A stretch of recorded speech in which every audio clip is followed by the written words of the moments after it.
The crystal chandeliers cast fractured light across the grand ballroom of the Manhattan penthouse, and Clara Bennett stood at the edge of it all, invisible. She had spent 45 minutes nursing the same glass of sparkling water, watching the glittering crowd move around her like she was nothing more than furniture.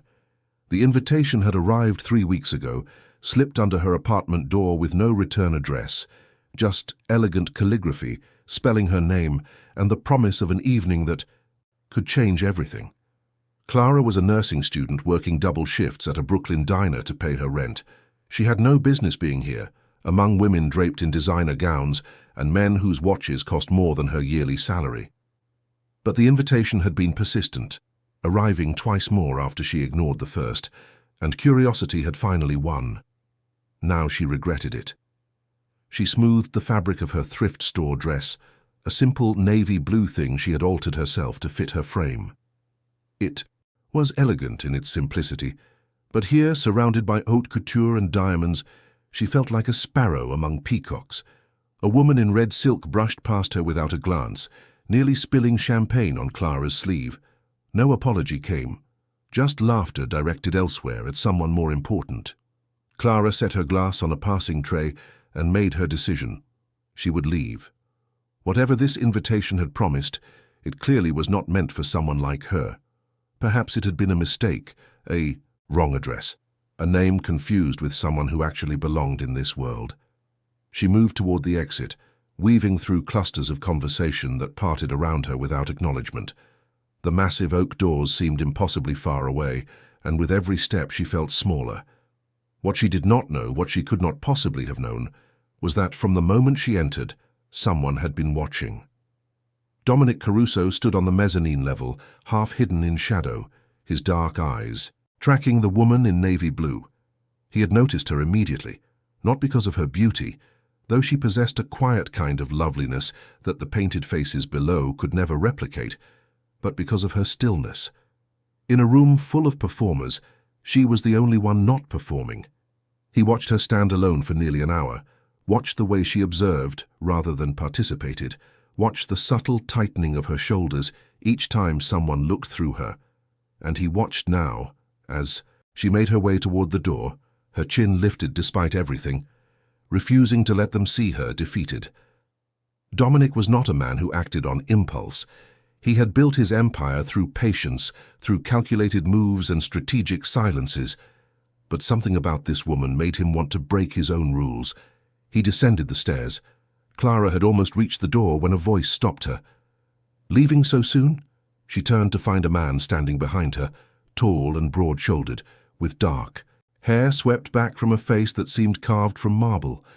His eyes were the color of storm clouds, and they held an intensity that made her breath catch. "I do not think anyone will notice," she said, surprised by the steadiness of her own voice. Something flickered in his expression.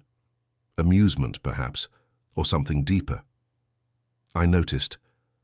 Clara did not know what to say to that. She was acutely aware of the space between them, of the way the noise of the party seemed to fade into background, static. "I should not have come," she admitted. "I do not belong here." The man tilted his head, studying her with an attention that felt almost physical. "And yet, here you are, in my home." The words took a moment to register. When they did, Clara felt the floor shift beneath her feet. "Your home?" "Dominic Caruso," he said, extending his hand. "I am the host of this evening's gathering." Clara stared at his hand, like it might burn her. The host, the mysterious figure whose name had been whispered throughout the room with a mixture of reverence and fear. She had assumed he was some corporate titan, some Wall Street king. But the way people spoke of him, the careful deference in their voices, suggested something else entirely. She took his hand. His grip was firm but careful, and he held on a fraction longer than necessary. "Clara Bennett." "I know who you are." Her heart stuttered. "How?" "I sent the invitation." The admission hung between them, heavy with implication. Clara pulled her hand back, her mind racing. "Why, we have never met. I am nobody." Dominic's expression shifted, something like pain crossing his features before it was smoothed away. "You are not nobody. You are the woman who saved my mother's life." Clara blinked. "I do not understand." 6 months ago, Bellevue Hospital. An elderly woman was brought in after a heart incident. The doctors had written her off, but a nursing student on rotation refused to give up, stayed with her through the night, held her hand and talked to her until she stabilized. The memory surfaced slowly. Mrs. Romano, the frail woman with silver hair and kind eyes who had gripped Clara's hand and whispered prayers in Italian. "That was your mother?" "That was my mother. She speaks of you often. The angel in blue, she calls you." Clara felt tears prick at her eyes. She had thought of Mrs. Romano many times since that night, had wondered if she was still alive, still fighting. "I was just doing my job." "No." Dominic's voice was soft but certain. "You were doing far more than that. You gave her hope when no one else would. You gave her a reason to keep breathing." Clara did not know how to respond. She had never expected to see any of those patients again, never expected her small acts of kindness to ripple outward into anything larger. "I wanted to thank you," Dominic continued, "to give you a night of beauty and celebration. But I see now that this world is not kind to those who deserve kindness. Most," he gestured at the glittering crowd behind them, and for the first time Clara saw contempt in his eyes. "These people," he said quietly, "they see only surface, only status. They looked at you and saw nothing, because they are nothing." Clara should have been offended on their behalf. Instead, she felt something warm bloom in her chest. "I should still go," she said, though the words felt less certain now. "Stay." It was not a command. It was a request, offered with a vulnerability that seemed foreign to a man who radiated power. "Why?" "Because I would like to know you, Clara Bennett, the woman beneath the angel." In that moment, standing at the threshold between two worlds, Clara made a choice that would change everything. She did not know that Dominic Caruso was one of the most powerful men in New York's criminal underworld. She did not know that his empire stretched from the docks of Brooklyn to the boardrooms of Manhattan. She did not know that choosing to stay would entangle her in a web of danger and devotion she could never have imagined. All she knew was that for the first time all evening, someone was looking at her like she mattered. "1 hour," she said. Dominic smiled, and it transformed his face from intimidating to almost boyish. "1 hour. Let me show you my home properly, without the vultures." He offered his arm, and after a moment's hesitation, Clara took it. They slipped through a side door, leaving the party behind, and entered a quieter wing of the penthouse. The private quarters were nothing like the ostentatious ballroom. Here the decor was warm and lived in, with bookshelves lining the walls and soft lighting casting golden shadows. Clara noticed photographs on a side table, a younger Dominic with his mother, an older man who must have been his father, a little girl with wild curls and a gap-toothed smile. "My niece," Dominic said, following her gaze. "Isabella.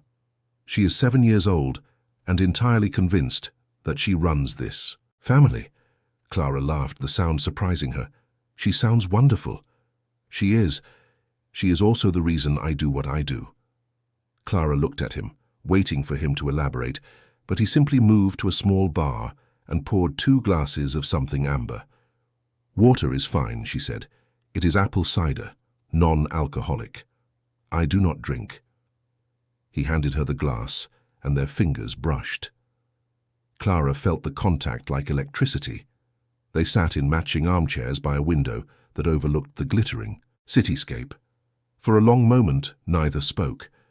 The silence was comfortable, unmarked by the tension Clara would have expected. "Tell me about yourself," Dominic said finally. "Not what you do, but who you are." No one had ever asked her that before. Clara found herself talking, really talking, in a way she had not done in years. She told him about growing up in a small Ohio town, about losing her parents in a car incident when she was 16, about the aunt who had taken her in and encouraged her dream of becoming a nurse.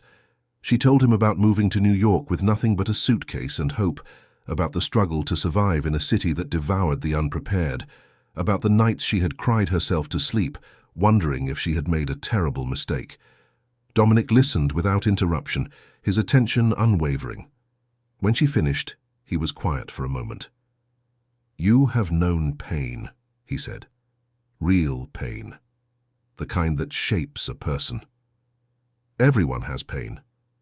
Not everyone carries it with such grace."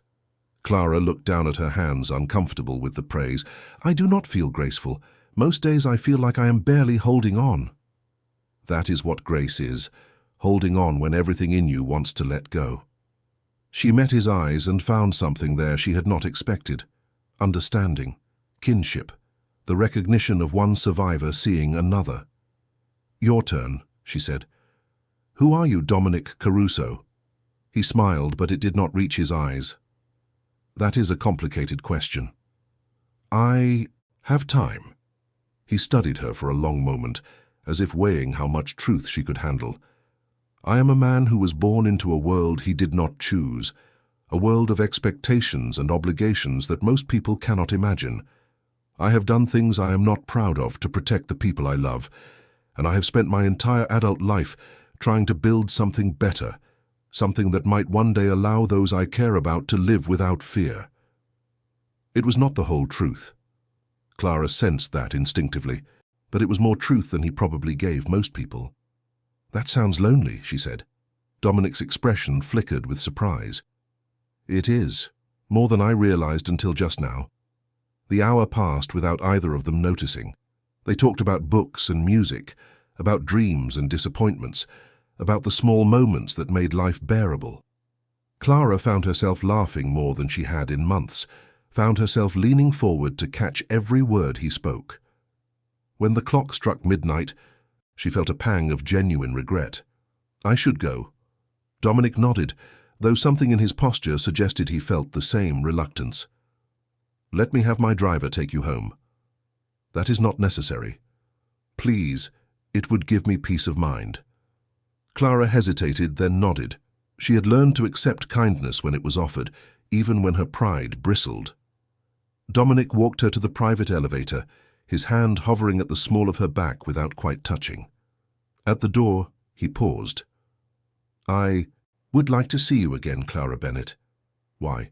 "Because tonight, for the first time in longer than I can remember, I did not feel like a king surrounded by subjects. I felt like a man having a conversation with a woman who sees him clearly. That is rarer than you know." Clara felt her heart pound against her ribs. Every instinct told her this was dangerous, that men like Dominic Caruso did not enter the lives of women like her without consequences. But another part of her, the part that had spent years playing it safe and ending up nowhere, whispered that maybe safety was overrated. "I work at the Starlight Diner on Atlantic Avenue," she heard herself say. "Tuesdays and Thursdays, afternoon shifts." Dominic smiled, and this time it reached his eyes. "Then I will see you on Tuesday, Clara." She stepped into the elevator, and as the doors closed, she caught one last glimpse of him standing in the golden light, watching her with an expression she could not quite name. The drive home was a blur. Clara sat in the back of the sleek black car, staring out at the city lights, her mind spinning with everything that had happened. She had gone to a party where she was invisible and left having captured the attention of the most powerful man in the room. She did not know what it meant. She did not know where it would lead. But as the car pulled up to her modest Brooklyn apartment building, Clara felt something she had not felt in a very long time. Possibility. Check if you are already subscribed to this channel. These stories of unexpected connections and second chances are what bring us together. If you believe in the power of fate and want to follow Clara's journey with us, subscribe now and join our family. Your support means everything, and together we will discover where this story leads. The following Tuesday arrived with the kind of crisp autumn weather that made New York feel almost welcoming. Clara had spent the days between the party and her shift in a state of distracted anticipation, replaying her conversation with Dominic so many times that she had begun to doubt her own memory. Had it really happened? Had a man like that truly looked at her with such intensity, Such genuine interest. By the time she tied her apron at the Starlight Diner, she had almost convinced herself that he would not come. Men like Dominic Caruso did not visit Brooklyn diners. They did not pursue nursing students who worked double shifts to pay rent. The whole thing had been a fever dream, a single beautiful night that would never repeat. She threw herself into work, taking orders with mechanical efficiency, refilling coffee cups, smiling at regulars who had become like family over her 2 years at the diner. The lunch rush came and went, and with every passing hour the knot of anticipation in her chest loosened into something like resignation. At 3:15, the bell above the door chimed. Clara looked up from the counter and felt the world stop. Dominic stood in the doorway, impossibly out of place in his tailored charcoal suit and Italian leather shoes. Every head in the diner turned toward him, conversations faltering as people tried to process what they were seeing. But Dominic seemed oblivious to the attention. His eyes found Clara immediately, and he smiled, that rare, transformative smile that made him look almost gentle.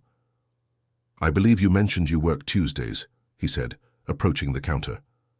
Clara was dimly aware of her co-worker Maria gaping beside her, of old Mr. Patterson nearly dropping his coffee cup, of the absolute stillness that had descended over the normally chaotic diner.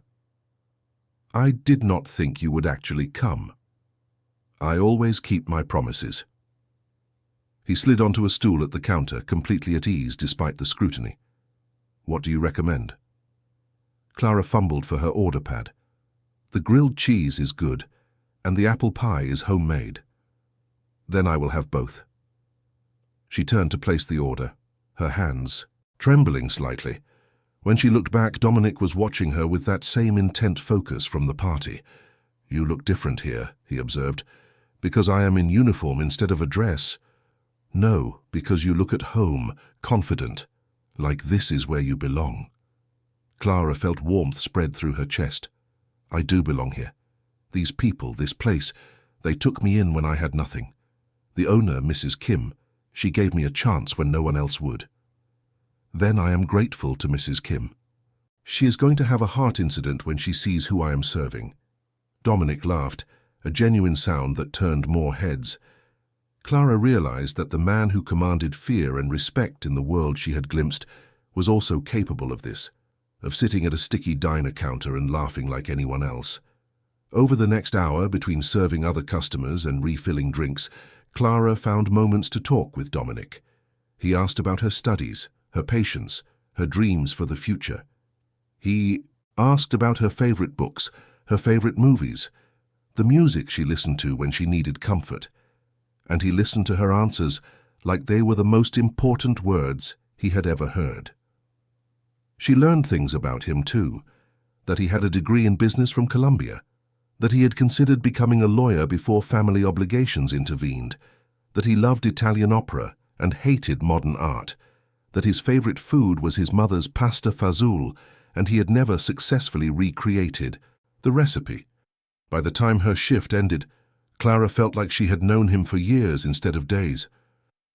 "Will you let me take you to dinner?" he asked as she untied her apron. "Is that a good idea?" "Probably not. But I find myself not caring." Clara should have said no. Every logical part of her brain screamed that this was foolish, that she was playing with fire. But logic had never gotten her anything but loneliness. "There is a place a few blocks from here, Italian. Nothing fancy." "I know. Fancy. I would prefer authentic." They walked together through the autumn streets, close enough that their shoulders occasionally brushed. Dominic's security detail followed at a discreet distance, black cars keeping pace half a block behind, but Clara found she barely noticed them.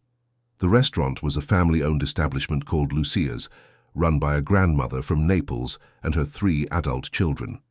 The tables were covered in red-checkered cloths, candles flickered in wine bottles, and the air smelled of garlic and fresh bread.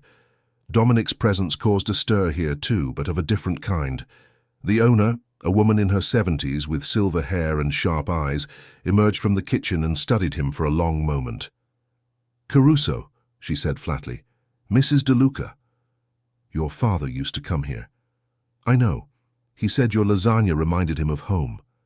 Something in the woman's expression softened fractionally. "Sit. I will bring you something special." They were led to a private, corner table, partially hidden by a lattice divider covered in artificial grapevines. When they were seated, Clara looked at Dominic with new curiosity. "She knows you." "Her late husband worked for my father, many years ago." "Doing what?" Dominic held her gaze. "Things I am not proud to speak of." Clara absorbed that. The whispers she had heard at the party, the careful fear in people's voices when they spoke of him, the ever-present security that she was not supposed to notice, they all added up to a picture she had been avoiding looking at directly. "You are not just a businessman, are you?" "No." "Are you going to tell me what you are?" Dominic was quiet for a moment, his fingers tracing the edge of his water glass. "My family has been in New York for 4 generations. We built an empire from nothing, brick by brick, through means that the law does not recognize. My father ran that empire until his passing 5 years ago. Now, I run it." Clara felt her heart rate quicken, but she did not look away. "And what does that mean, running it?" "It means I oversee operations that most people only read about in newspapers: import and export, real estate, financial services. Some of it is legitimate now, more than half in fact. But the foundation, the core of what we are, that exists in shadows." "You are telling me you are a crime boss." "I am telling you that I am the head of my family. And in our world, that title carries weight that cannot be separated from the history. That built it." Clara should have been frightened. She should have excused herself, walked out, never looked back. But as she sat across from this man who was offering her truth instead of comfortable lies, she felt something unexpected: respect. "Why are you telling me this? Most people in your position would hide it." "Because you deserve to know what you are getting involved with. Because my mother raised me to believe that deception is the cruelest form of disrespect. And because if you choose to walk away after tonight, I would rather it be based on truth than on a fantasy that would eventually crumble." Mrs. DeLuca arrived with plates of food neither of them had ordered, antipasto and fresh bread, and the interruption gave Clara a moment to think. When the woman left, Clara picked up a piece of bruschetta and took a bite, buying herself another moment. "You said more than half your business is legitimate now. Is that changing?" Dominic nodded. "It is my life's work to make it. So, by the time my niece is grown, I want her to inherit an empire that operates entirely within the law. I want her to never have to make the choices I have made." "And what about until then?" "Until then, I do what is necessary to keep my people safe, to protect those who depend on me. Some of those things would make you think less of me." "I work in emergency medicine," Clara said quietly. "I have held the hands of people who have done terrible things. I have watched them cry for their mothers. I have learned that no one is only one thing." Dominic stared at her like she had said something miraculous. "You are not what I expected, Clara Bennett." "What did you expect?" "Fear. Judgment. The same reactions I have received my entire life. I have enough fear in my life without adding more, and I am in no position to judge anyone." Dinner continued in a lighter vein, though the weight of what had been shared remained present. Clara learned that Dominic's father had been a harsh man, that his mother had been the one to teach him gentleness, that he had a younger sister who had died in an incident before his niece was born, that little Isabella was his sister's child, left in his care when she had no one else. She learned that he read philosophy to fall asleep, that he woke at 5 every morning to exercise, that he had never taken a vacation in his adult life, that the closest he came to peace was visiting his mother on Sundays and letting her fuss over whether he was eating enough. And Clara found herself sharing things too, the nightmares she still had about her parents' passing, the guilt she carried for surviving when they did not, the way she threw herself into work because stillness felt too much like drowning. By the time they left the restaurant, the sky had turned to velvet and the streets had emptied. Dominic's car appeared as if by magic, but he waved it off. "Walk with me?" They strolled through Brooklyn in the autumn darkness, past brownstones and bodegas, through patches of streetlight and stretches of shadow. At some point, Dominic's hand found hers, and Clara let him take it. "This is dangerous," she said softly. Yes. I should not be doing this. No. But I do not want to stop. Dominic stopped walking and turned to face her. In the dim light, his features were half hidden, but his eyes burned with intensity. Neither do I. And that terrifies me more than anything I have faced in my entire life. Clara reached up and touched, his face, her fingers tracing the line of his jaw. He closed his eyes at the contact, and she saw vulnerability there that she suspected very few people had ever witnessed. "What happens now?" she whispered. "Now, I do something I have never done before." "What is that?" "I ask you to trust me, not because of what I can give you or what I can do for you, but because of who I am when I am with you. I ask you to take a chance on a man who does not deserve it." Clara thought about everything she had heard, everything she had seen, everything she sensed lurking beneath the surface. She thought about the warnings she should heed and the fear she should feel. Then she thought about the way he looked at her, the way he listened, the way he had driven all the way to Brooklyn just to eat grilled cheese at a diner because she worked there. "I trust you," she said, and she meant it. The weeks that followed felt like a dream Clara was afraid to wake from. Dominic became a constant presence in her life, appearing at the diner with gifts of coffee and pastries from her favorite bakery, picking her up after class to drive her home, texting her goodnight messages that she read and reread until the words blurred. He introduced her properly to his mother, and Mrs. Caruso embraced Clara like a long-lost daughter, weeping with gratitude and insisting she stay for dinner. Clara learned to make pasta from scratch under the older woman's patient instruction, learned the family recipes that had been passed down for generations, learned what it felt like to be part of something larger than herself. She met Isabella, too, the wild-haired 7-year-old who ruled the Caruso household with an iron will and a dimpled smile. Isabella decided within 5 minutes that Clara was acceptable and demanded to show her every room in the penthouse, chattering constantly about school and her best friend Sophie and the puppy she was certain Uncle Dom would eventually buy her. Clara watched Dominic with his niece and felt her heart crack open. The dangerous man she had heard whispered about transformed completely in Isabella's presence, getting down on his knees to examine her crayon drawings with serious attention, letting her paint his nails a garish pink, reading her bedtime stories in silly voices that made her giggle uncontrollably. "She loves you," Clara observed one evening, after Isabella had finally been convinced to go to sleep. "She is the best thing in my life. Her and my mother. Everything I do for them." Clara understood then, truly understood what drove him. It was not power or greed or the thrill of danger. It was love, fierce and protective, and willing to walk through fire to keep those he cherished safe. She began to see his world more clearly. The men who surrounded him were loyal because he had earned that loyalty, not through fear, but through fairness. He remembered their children's birthdays, visited their wives when they were sick, made sure their families were provided for. The empire he ran was brutal in its origins, but operated now with a code of honor that the legitimate world often lacked. Of course, there were shadows she could not ignore. Dominic was careful to keep the darker aspects of his business away from her. But Clara was observant. She noticed the late-night phone calls that made his jaw tighten.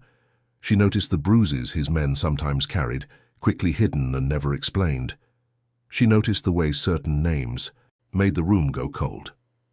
One evening, 6 weeks into their relationship, Clara arrived at the penthouse to find Dominic in his study, standing at the window with his back to the door. His posture was rigid, his reflection in the glass showing an expression she had never seen before. "What happened?" He did not turn. "Nothing you need to worry about." "Dominic." Her tone made him look at her then, and she saw exhaustion in his eyes and something that might have been grief. "One of my men was hurt. Tonight." "Marco?" "He has 2 children under 5. His wife is 7 months pregnant with their 3rd. Clara crossed to him without thinking, wrapping her arms around his waist and pressing her cheek to his back. "Will he be all right?" "He will recover." But the men who hurt him, they were sending a message. To me. What kind of message? Dominic turned in her arms, pulling her close. That there are those who want what I have built, and they are willing to hurt innocent people to take it. Clara felt fear then, cold and sharp, but she did not let go. What will you do? What I have always done. Protect my people, whatever that requires. She did not ask what that meant. She was not sure she wanted to know. But she understood in that moment that loving Dominic Caruso meant accepting that his world operated by different rules, and she had to decide if she could live with that. Over the following days, Clara noticed changes. Security around the penthouse doubled. Dominic's phone calls became more frequent, his meetings longer. He insisted she move into a guest room at the penthouse, citing safety concerns, and though Clara resisted at first, the genuine worry in his eyes convinced her. Living in close quarters with Dominic revealed new dimensions of him. She saw how little he slept, how heavily responsibility weighed on him, how desperately he craved moments of normalcy that his position rarely allowed. She saw him pace the halls at 3 in the morning, saw him sit by Isabella's bed for hours after nightmares, saw him hold his mother's hand during Sunday dinners, like he was memorizing the feeling. She fell deeper in love with every revelation. One night, unable to sleep, Clara found him in the library, surrounded by old photographs spread across a mahogany desk. He looked up when she entered, and for once he did not try to hide the pain in his eyes. "Who are they?" she asked, settling into the chair beside him. "My father, my sister, people who are gone, now." Clara picked up a photograph of a young woman with Dominic's eyes and Isabella's smile. She was beautiful. Valentina. She was 5 years younger than me, the light of our family. What happened to her? Dominic was quiet for a long moment. She fell in love with the wrong man, a man who seemed kind but was hiding darkness. By the time we realized how dangerous he was, it was too late. Clara felt tears prick her eyes. "I am so sorry. I failed her. I was supposed to protect her, and I failed. It is a mistake I will never make again." Clara understood then why he was so careful with her, so insistent on knowing where she was and who she was with. It was not control, it was terror of losing someone else he loved. She took his hand. "You are not going to lose me. You cannot promise that. I can promise that I am not going anywhere. That whatever comes, I want to face it with you." Dominic looked at her like she had offered him salvation. "Why? Why would you choose this life? You could have anyone, Clara. Someone normal, someone safe. I do not want safe, I want you. All of you, including the parts you think are too dark to love." He kissed her then, soft and desperate and full of unspoken words. And Clara knew that there was no going back. She had chosen her path, and it led directly into the heart of his storm. The next weeks brought both joy and tension. Clara continued her studies, supported by Dominic's quiet insistence on paying her tuition despite her protests. She grew closer to Mrs. Caruso and Isabella, becoming part of the fabric of their daily lives, and she learned to navigate the strange reality of loving a man whose phone calls could end with casual discussions of violence. She also learned that enemies were circling. The attack on Marco had been the beginning, not the end. A rival organization, led by a man named Victor Castellano, was making aggressive moves into Caruso territory. There were confrontations Clara heard about only in fragments, late-night discussions between Dominic and his lieutenants that stopped whenever she entered the room. She tried not to let fear consume her. She focused on her patients, on her studies, on the small moments of happiness that still existed. But the shadow of danger grew darker with each passing day.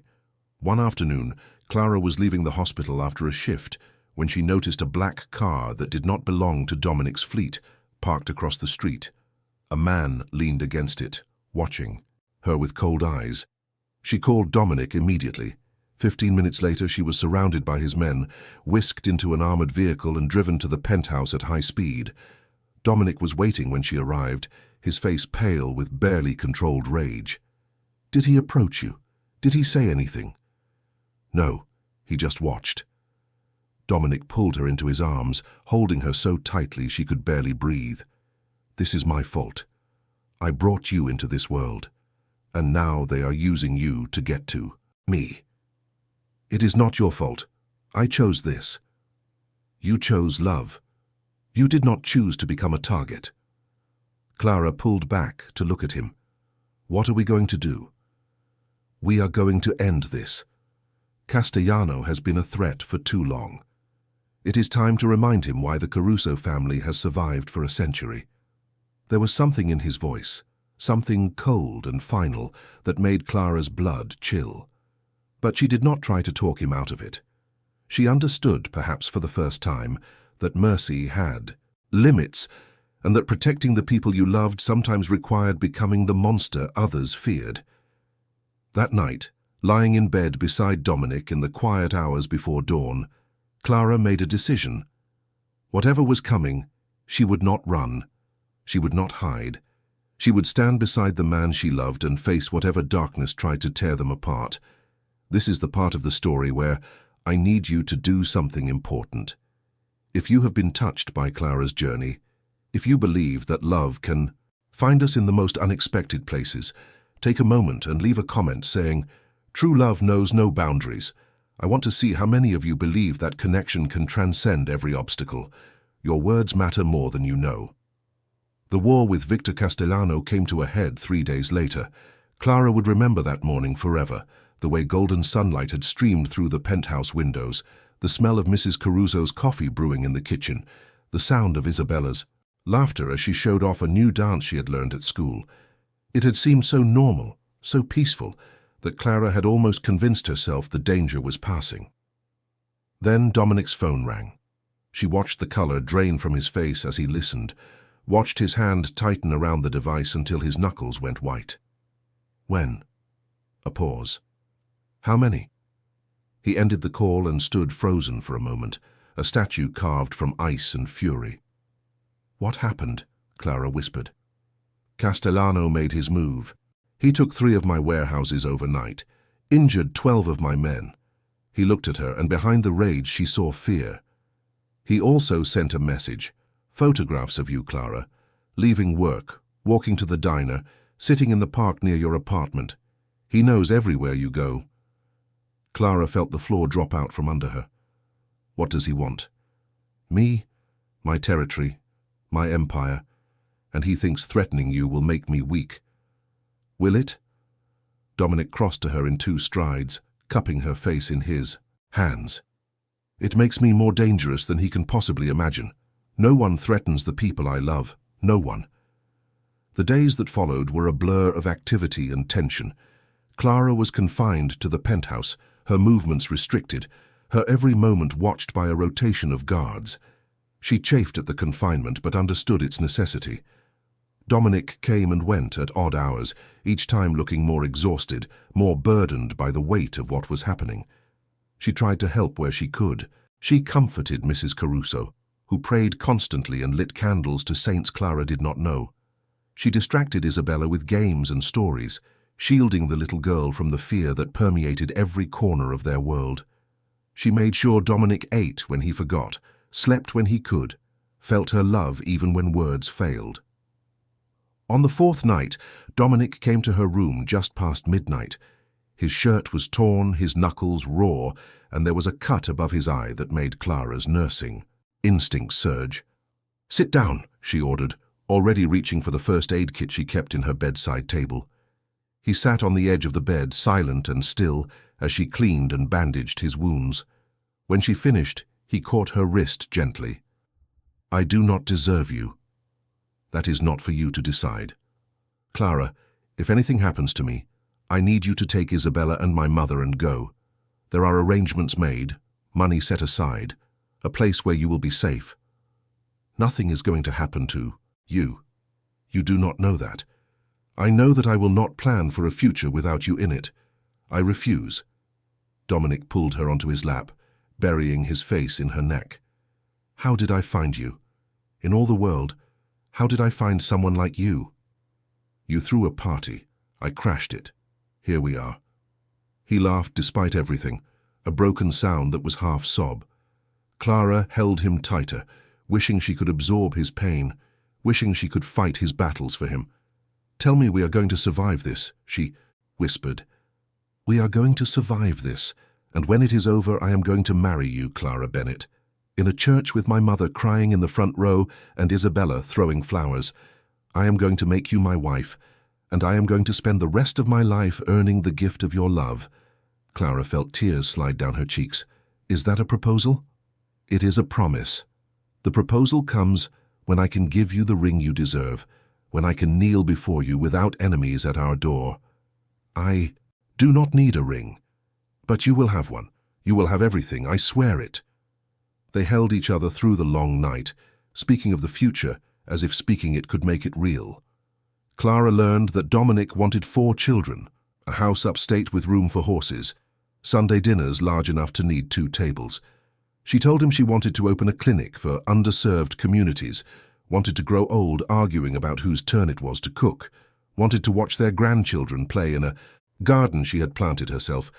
By dawn, they had built a whole life together in words, and both of them were determined to live long enough to make those words reality. The confrontation with Castellano came 2 days later. Clara was not present for what happened, but she pieced together the story from fragments and whispers. Dominic had arranged a meeting, ostensibly to negotiate, but Victor Castellano had never intended to talk. He had come with armed men, with violence in his heart, with plans to end the Caruso line once and for all. What he had not counted on was the loyalty Dominic inspired. Castellano's own people turned on him, men who had been working secretly for Dominic for months, feeding information, waiting for the right moment. The confrontation was brief and decisive. Victor Castellano was apprehended and handed over to federal contacts Dominic had cultivated for exactly this purpose. Evidence of his crimes compiled over years ensured he would spend decades behind bars. It was over. Dominic came home that night without a scratch, but Clara could see the toll the day had taken. He sat in the library for hours, staring at nothing, and when she finally convinced him to come to bed, he held her like she was the only solid thing in a world that kept shifting. "It is done," he said finally. "Castellano will never threaten anyone again." "How do you feel?" He considered the question seriously. Relieved, exhausted, determined. Determined? To build something. Better from the ashes. To become the man you believe I can be. To leave my niece a legacy she can be proud of. Clara kissed his forehead, his eyelids, the corner of his mouth. "You already are that man. You just need to believe it." In the weeks that followed, Clara watched Dominic transform. With the threat of Castellano eliminated, he threw himself into legitimizing his operations with renewed purpose. Business deals that had been delayed moved forward. Partnerships with legal enterprises expanded. The empire began to shift from shadow to light, slowly but unmistakably. Mrs. Caruso started planning a wedding she had not been officially told about, buying magazines and leaving them strategically around the penthouse. Isabella demanded to be the flower girl and began practicing her walk daily, usually with the family cat serving as reluctant ring-bearer. And Clara found herself, for the first time in her life, truly happy. She graduated from her nursing program with honors, Dominic, and his family cheering louder than anyone in the auditorium. She accepted a position at a community health center in the Bronx, finally doing the work she had dreamed of. She moved officially into the penthouse, converting the guest room into a small study where she could work on patient files and research. Life became beautifully ordinary. They had Sunday dinners with Mrs. Caruso, where too much food was always prepared, and Dominic was scolded for working too hard. They took Isabella to Central Park on weekends, watching her run through fallen leaves and chase pigeons. They stayed up late talking about everything and nothing, learning each other in the small details that intimacy reveals. One evening, 3 months after Castellano's arrest, Dominic came home early with an unusual lightness in his step. "I have something to show you." He drove her out of the city into the countryside of Westchester, where autumn had painted the trees in gold and crimson. They wound through narrow roads until they reached a gate. beyond which sat a stone house with ivy climbing its walls and a garden that sprawled toward the horizon. "What is this place?" "Our home, if you want it." Clara stared at him, then at the house, then back at him. "You bought a house." "I bought our future, the place where we will raise our children, where my mother can have the garden she has always wanted, where Isabella can have the dog she has been demanding." Clara got out of the car and walked toward the house in a daze. It was everything she had described during those long nights of whispered dreams, a rambling structure with character and warmth, surrounded by land enough for horses and trees old enough to have stories. Dominic followed her, watching her reaction with anxious hope. "We do not have to keep it. If you do not like it, we can find something else." Clara turned to him with tears streaming down her face. "It is perfect. It is absolutely perfect." He smiled, the full, unguarded smile she had learned to cherish. "Then there is just one more thing." He dropped to one knee. Clara's hands flew to her mouth as Dominic pulled a small velvet box from his pocket. Inside sat a ring, elegant and beautiful, with a diamond that caught the fading light and scattered it into rainbows. "Clara Bennett, you walked into my life on a night when I had everything and nothing. You saw past the power and the reputation and found the man I had forgotten I could be. You have given me hope, given my family joy, given my heart a home it never knew it needed." His voice cracked and he paused to gather himself. "I am not a perfect man. I have done things that would make lesser people turn away. But I swear to you, on everything I am and everything I hope to become, that I will spend the rest of my life trying to be worthy of you. Will you marry me?" Clara sank to her knees in front of him, taking his face in her hands. "Yes, 1,000 times yes." He slipped the ring onto her finger, and they knelt together in the grass as the sun set behind the house that would become their home. When he kissed her, Clara tasted joy and promise, and the sweet certainty that some stories, against all odds, get their happy endings. The wedding took place on a perfect day in May, the grounds of the Westchester estate transformed into a garden of white roses and golden light. Clara walked down the aisle in a simple gown that made her feel like a princess toward the man who had changed everything. Dominic waited at the altar with tears in his eyes, unashamed and unconcerned with the crowd watching. His mother sat in the front row, weeping openly into a handkerchief. Isabella performed her flower girl duties with the solemnity of a general leading troops into battle, scattering petals with precise determination. The ceremony was brief and beautiful. They spoke vows they had written themselves, promises of partnership and patience, of laughter and loyalty, of building a life that honored both the darkness they had survived and the light they had found in each other. When the officiant pronounced them husband and wife, the cheer that rose from the gathered guests shook the trees. Dominic kissed Clara like the world was ending and beginning all at once, and she kissed him back with equal fervor, not caring who saw. The reception was everything Mrs. Caruso had dreamed of, tables groaning with food, music that got even the most stoic guests dancing, toasts that made everyone laugh and cry in equal measure. Clara danced with her new husband, with his mother, with little Isabella standing on her feet and giggling as they swayed. Late in the evening, as the party wound down and guests began to drift away, Clara found a quiet moment alone on the terrace. The garden stretched before her, moonlit and magical, and she allowed herself to simply breathe. Dominic found her there, as he always did. "Mrs. Caruso," he said, wrapping his arms around her from behind. "How does it feel?" "Like a dream I'm afraid to wake from." "Then let us never wake up." They stood together in comfortable silence, watching the stars emerge one by one. "I have been thinking," Dominic said eventually, "about the future. We have a lot of future to think about. I want to accelerate the transition, get out of the remaining shadow businesses within the year, not 5. I want to be completely legitimate before our first child is born." Clara turned in his arms. "Our first child? Unless you have objections." She smiled, a secret playing at the corners of her lips. "As it happens, we may need to accelerate that timeline." Dominic went very still. "Clara, I was going to tell you tomorrow. Make it romantic. But I cannot wait." She took his hand and pressed it to her stomach. "You are going to be a father." For a long moment, Dominic did not react. Then his face crumpled, and he pulled her into an embrace so tight she could barely breathe. "Are you certain?" "I confirmed it yesterday, about 8 weeks along." He pulled back to look at her, his eyes bright with tears. "A baby, our baby, our baby." He laughed, a wild, joyful sound, and swung her in a circle that made her shriek and cling to his shoulders. When he set her down, he was already talking rapidly. "We need to find the best doctors, and redesign the nursery, and hire additional security, and tell my mother immediately, because she will never forgive us if she finds out we knew at the wedding and did not share. Dominic.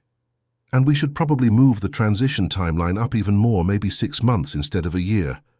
Dominic. And Isabella will be so excited. She has been asking for a baby since she learned where they come from, which was a very awkward conversation, by the way." "Dominic," he stopped, finally meeting her eyes. "Breathe," she said gently. "We have time. We have so much time." He exhaled slowly, then smiled with a wonder that made him look like a boy. "I love you, Clara, more than I have ever loved anything. I love you too. Now let us go tell your mother before she guesses on her own." Mrs. Caruso's reaction was exactly what they expected: tears and prayers and immediate phone calls to every relative within shouting distance. Isabella's reaction was even better: a shriek of joy followed by a detailed list of names she considered acceptable, none of which were traditional. The months of pregnancy passed in a blur of happiness and preparation. Clara continued working at the clinic until her 7th month, finally allowing herself to rest only when Dominic's concern became impossible to ignore. They finished renovating the Westchester house, creating a nursery painted in soft yellows and filled with more stuffed animals than any child could possibly need. Dominic kept his promise about the business. By the time Clara entered her 3rd trimester, the last of the shadow operations had been closed or sold.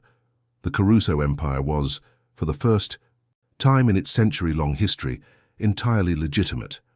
It was a transformation that had seemed impossible when they first met, but love had a way of making the impossible achievable.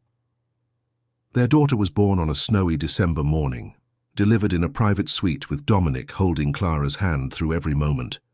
She was perfect, a tiny bundle of warmth and wonder, with her father's dark hair and her mother's stubborn chin. They named her Valentina, after the sister Dominic had lost. Mrs. Caruso wept for hours when she heard. Bringing Valentina home to the Westchester house felt like completing a circle. Clara stood in the nursery, holding her daughter against her chest, watching snow fall outside the window, and marveled at how far she had come. A year and a half ago, she had been a struggling student invisible at a party. Now she was a wife, a mother, part of a family that had chosen her as fiercely as she had chosen them. Dominic appeared in the doorway, having finally convinced his mother to stop fussing and rest. "She is asleep." "Finally. Your mother wanted to hold her for another hour." "My mother would hold her forever if we let her." He crossed to join them, wrapping his arms around Clara and their daughter, creating a circle of warmth against the winter cold. "Thank you," he murmured into Clara's hair. "For what?" "For giving me this. All of this. A life I never thought I could have." Clara leaned back against him, feeling the steady rhythm of his heart. "We gave it to each other." They stayed that way as the snow fell and the house settled into peaceful silence. Outside, the world continued its chaos, its struggles, its endless cycle of joy and sorrow. But here, in this moment, there was only love and the promise of all the years stretching ahead. 5 years later, the Westchester estate had transformed into a place of laughter and light. Valentina, now a spirited child with her father's intensity and her mother's compassion, ruled the household with the same determination Isabella had once shown. Isabella herself was 12 now navigating the turbulent waters of adolescence with grace and occasional dramatics that kept everyone entertained. Mrs. Caruso had moved into the guest house on the property, close enough to spoil her grandchildren daily, but independent enough to maintain her dignity. She had finally gotten her garden, and it had grown into something magnificent, a riot of color and scent that attracted butterflies and brought her endless joy. Clara had opened her clinic, not in the Bronx as originally planned, but in a nearby community that needed services desperately. She had hired a staff of dedicated professionals and built something she was genuinely proud of, a place where people received care regardless of their ability to pay. And Dominic had become someone even he had not believed possible. The legitimate business empire he had built employed thousands and contributed millions to charitable causes. He sat on boards of hospitals and universities, his name now associated with philanthropy rather than fear. The whispers that once accompanied him had faded, replaced by respect earned through years of honest work. But he was still the man who had protected her from the beginning, still capable of the fierce devotion that had first made her love him. On the morning of their 5th anniversary, Clara woke to find him already up, standing at the window watching the sun rise over the hills. She joined him, slipping her hand into his. "What are you thinking about? That night at the party? How you almost walked away?" "I did walk away. You stopped me." "What if I had not?" Clara considered the question seriously. "Then I would have gone home to my tiny apartment and eaten leftover Chinese food and fallen asleep watching reruns. And I would have spent my whole life not knowing what I was missing."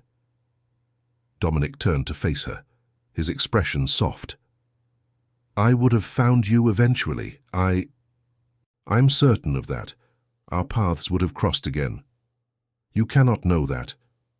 I can, because I believe that some people are meant to find each other. No matter how long it takes, no matter how many wrong turns they make, they find their way home." Clara smiled and rose on her toes to kiss him. "Happy anniversary, husband." "Happy anniversary, wife." Their celebration was quiet, by choice, a family dinner with everyone they loved gathered around the table. Mrs. Caruso made her famous lasagna. Isabella presented a scrapbook she had been secretly compiling for months, filled with photographs and memories from every year of Clara and Dominic's relationship. Valentina sang a song she had learned in school, only slightly off-key, and received a standing ovation. Later, after the children were in bed and the house had settled into sleepy quiet, Clara and Dominic walked through the garden in the moonlight. The roses were in bloom, their scent heavy in the summer air, and fireflies danced, like tiny stars among the flowers. "Do you ever regret it?" Clara asked. "Giving up the power, the influence?" "Not for a single moment. The power I have now is different. It is the power to sleep peacefully, to look my children in the eyes without shame, to know that what I have built will outlast me in ways that matter. There is no comparison." Clara squeezed his hand. "I am proud of you. I am proud of us. What we have built together is more than I ever dared to dream." They stopped at a bench beneath an old oak tree, the same spot where they had sat on their first night in this house, planning a future that had seemed impossibly bright. "Tell me about the next 5 years," Clara said, settling against his side. Dominic smiled, that rare, unguarded smile she cherished. "Valentina will start school and probably take over within a week. Isabella will get her driver's license and terrify everyone on the road. My mother will finally finish writing her cookbook and insist we publish it. The clinic will expand, maybe add a second location. And us? We will grow older together. We will argue about small things and agree about important ones. We will watch our children become people we are proud of. We will have good days and hard days and ordinary days that somehow become the most precious of all." Clara felt tears prick at her eyes, not from sadness but from the overwhelming rightness of everything. "I want that. All of it. Then it is yours. It is ours." They sat in comfortable silence as the moon traced its arc across the sky. Somewhere in the house, a light flickered on and off, probably Isabella sneaking a late-night snack. In the distance, an owl called to its mate.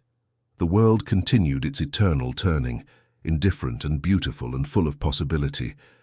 Clara thought about the woman she had been, invisible at a party full of strangers, certain she did not belong. She thought about all the moments that had brought her here, the choices and chances and acts of courage she had not known she possessed. She thought about the man beside her, the man who had seen her when no one else did, who had chosen her and kept choosing her every day since. "Thank you," she said softly. Dominic looked at her. "For what?" "For seeing me. That first night when everyone else looked right through me, you saw me. How could I not? You were the only real thing in a room full of pretenders, the only honest heart in a sea of masks. I was terrified. I know. I watched you tremble. And I watched you lift your chin anyway, watched you refuse to let them break you. That is when I knew." "Knew what?" "That you were exactly what I had been waiting for my entire life." Clara turned to face him fully, taking both his hands in hers. "I love you, Dominic Caruso. I loved you when it was dangerous, and I love you now that it is peaceful. I will love you when we are old and grey and cannot remember where we put our reading glasses. I will love you forever." Forever is a long time. Not long enough. He kissed her then, tender and deep, a promise renewed in the silver moonlight. And when they finally walked back to the house, hand in hand, Clara knew with absolute certainty that she was exactly where she was meant to be. The story that had begun with invisibility had ended with a love so visible it lit up everything it touched. The woman who had walked away from a lavish party had found something no amount of money could buy. The man who had built an empire from shadows had learned that the greatest power was simply being seen and loved for who he truly was. And they lived not happily ever after, because that is the stuff of fairy tales, but fully, with all the mess and magic and mundane miracles that make up a real life, with arguments that ended in laughter and challenges that made them stronger and moments of grace that took their breath away. They lived and they loved, and they built something that would outlast them both. If you have watched this far, it is because you liked this story. Leave a comment saying, "I have watched this far," so I can get to know you and see who really enjoys the stories here on the channel. Your engagement means the world to me and helps more people discover these stories of love and redemption. If this video touched your heart, please give it a like and share it with someone who needs to believe in the power of unexpected connections.